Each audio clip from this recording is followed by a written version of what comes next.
It's April 13, Ukraine Media Center Ukrinform continues its operation. My name is Vasil Samakhvalov, and now we will be talking about the celebration of Easter and staying safe during such celebration. We will talk about it with the representatives of the State Emergency Service of Ukraine. First will be Roman Rudak, Deputy Director of the Department for Emergency Prevention at the State Emergency Service of Ukraine. And the question is simple. The Easter is coming. What should people do what should the priests do? What should the government do? And local governments, for example, to have this holiday celebrated in the safe manner. Good morning, everybody. Before celebrating Christmas, we want to talk to everybody about adherence to the elementary safety measures to have the holidays pass safely and not result in any losses and damages, either material or, to God forbid, life and health of the citizens. We know that the cult facilities such as temples, they have historic and material meaning for the state. The majority of such temples are were built long time ago, even when the wooden structures were used for construction, and so those buildings may pose some fire hazard, and during the celebration of Easter there will be a concentration of citizens in all those buildings, and those are the factors that pose certain hazards, and both priests and other responsible persons one day before the celebration of Easter should be briefed on the safety measures to understand their actions in case of any emergency or other similar situations. So all those buildings should be equipped with the fire extinguishing equipment and fire alarms, which would inform of the fire or other emergency. Everybody should adhere to the safety measures while putting the candles. The candles should not be put on a distance closer than 1 meter to the flammable materials. The chandeliers should be installed properly to prevent them being capsized and spill over any flammable substances. The personnel should pay attention to the concentration of people and prevent the temples from being filled with people, to make sure that the evacuation routes are not obstructed with specifically with flammable materials. And in the temples, the so-called balconies, the second or third levels where the church choirs are usually located. We know that the choirs usually include the elderly, and the evacuation routes go through the staircases, which sometimes are steep and sometimes they are spiraled, which complicates the evacuation. So before the celebration, we call all the church adherents to pay attention to that fact.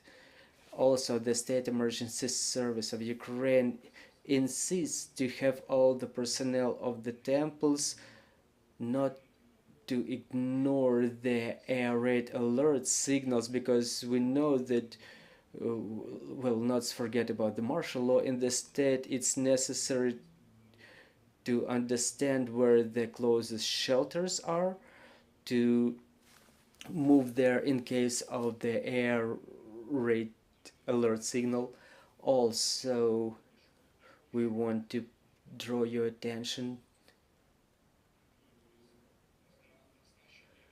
to the equipment with elementary fire extinguishing measures. I mean, the fire extinguishers, all the temples should be equipped with the fire extinguishers. So this is in brief about the safety measures during Easter.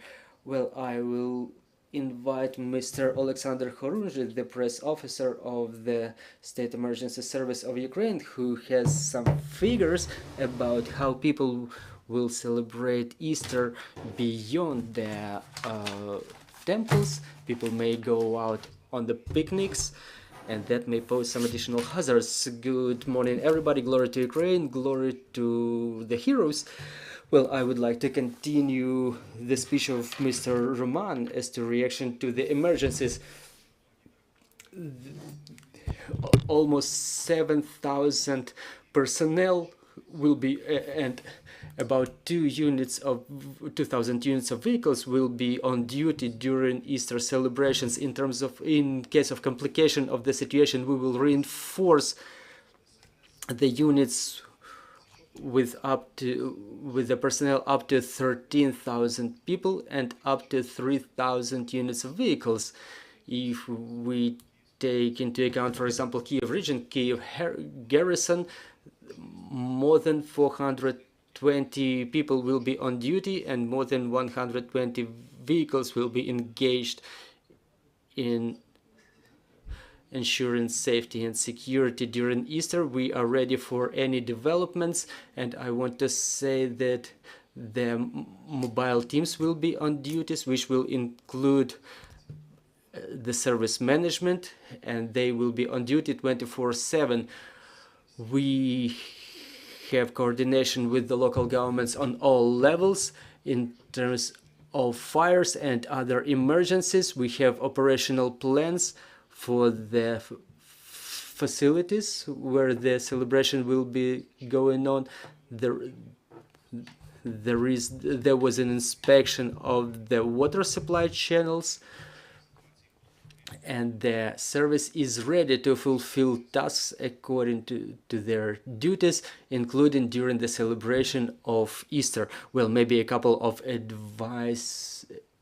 pieces of advice regarding the mine safety. Maybe there are the occupied areas, people will want to go out in the forest for a picnic, and it may be not so safe to go there. Yes, we urge everybody, specifically those living in the deoccupied territories, specifically those territories which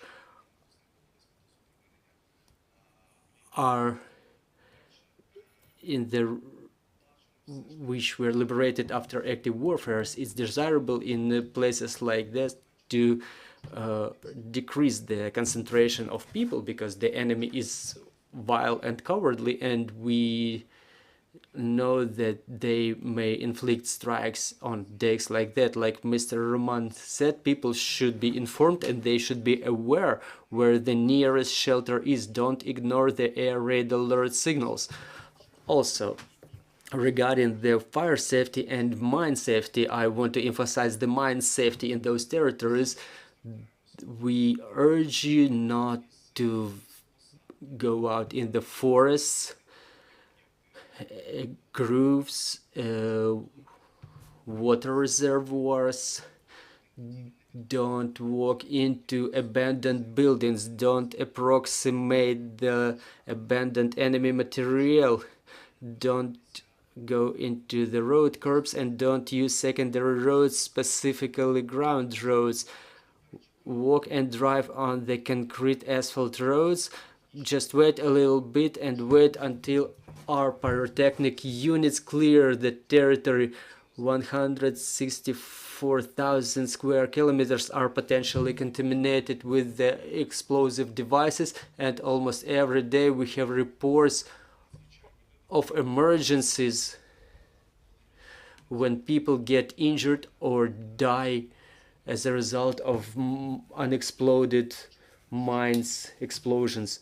So let's wait with the picnics just a little bit. I'm talking specifically about the territories which were recently liberated. So let's pay proper attention to the safety measures. Please, questions from the floor. Victoria Shevchenko, Ukrinform.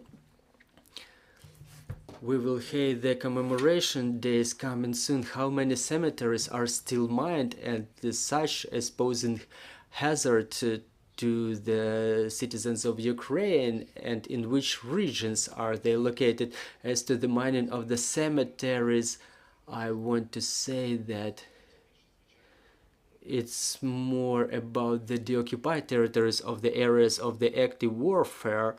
So we pay everybody's attention to the fact that first you have to get advice from your local government whether this or that cemetery is clear of the explosive devices, whether people may come there for the days of commemoration.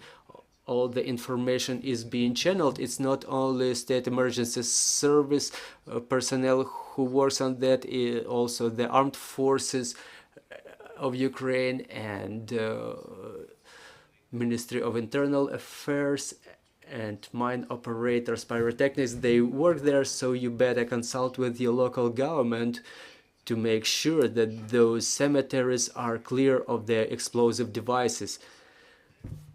Talking about this specifically about the places most densely contaminated, the Kharkiv, Zaporizhia, Kherson, Donetsk, in part Mykolaiv, Sumy, Chernihiv, even Kiev regions. However, Kiev region, almost all the critical infrastructure objects are clear of explosive devices. Maybe some minor areas in the forests and fields still remain not demined, so those are the territories which may be contaminated with the explosive devices. But please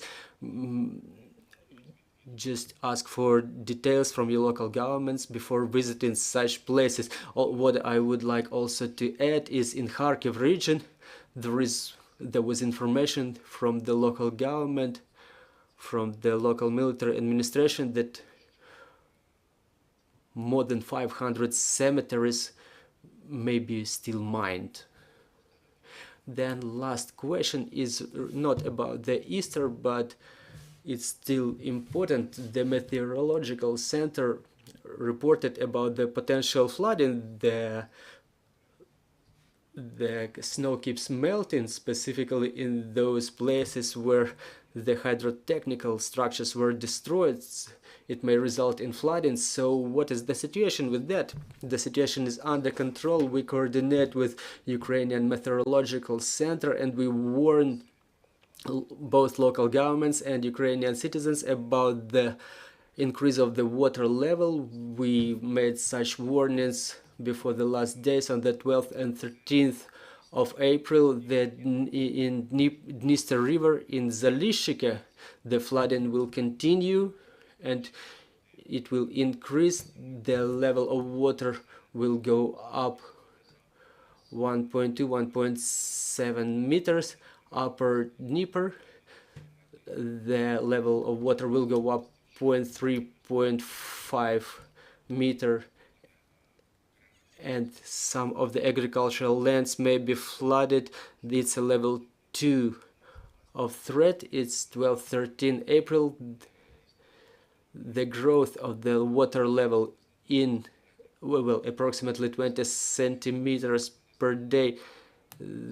The flooding of certain areas, specifically in Novgorod-Siversky, Chernihivsky, Siversk region, districts of Chernihiv region, the river Snuv, the level of water went up there too, and on the river Voronov, well, you see what the weather is like. It keeps raining and the water level may go up, which results in flooding. The water may go over the dams. The river Vorona, it's near the city of Tismenitsa in Ivano-Frankivsk region. The level of water is expected to go up to 0.6 meters. The work of state emergency service in those flooded areas is like that. As of today, 7 o'clock in the morning, the Dnieper River flooded 275 yards in 7 villages and towns in Chernihiv region. There is no flooding of residential areas. However, the transport communication was suspended with a couple of villages. it was the result of the flooding of the Desna River in Kryukiv and Siversk region. The transport moves using detours, and on the 12th of April, between Novgorod-Siversky and the village of Beregovo, we transported more than 70 persons using the motorboats, and the river same. Its flooding resulted in suspension of transportation with 9 villages in Nizhyn district. The vehicles use detours to get to those villages. There are no casualties and injured. The units of the State Emergency Service keeps working on resolving the situation. It's still temporary, and in case of improvement of weather conditions, the flooding will wane by itself, and the infrastructure will be provided with the necessary supplies and measures. Thank you for this information. We will continue our work at 1400. We will talk to Denis Marchuk about sowing campaigns. See you shortly. Thank you.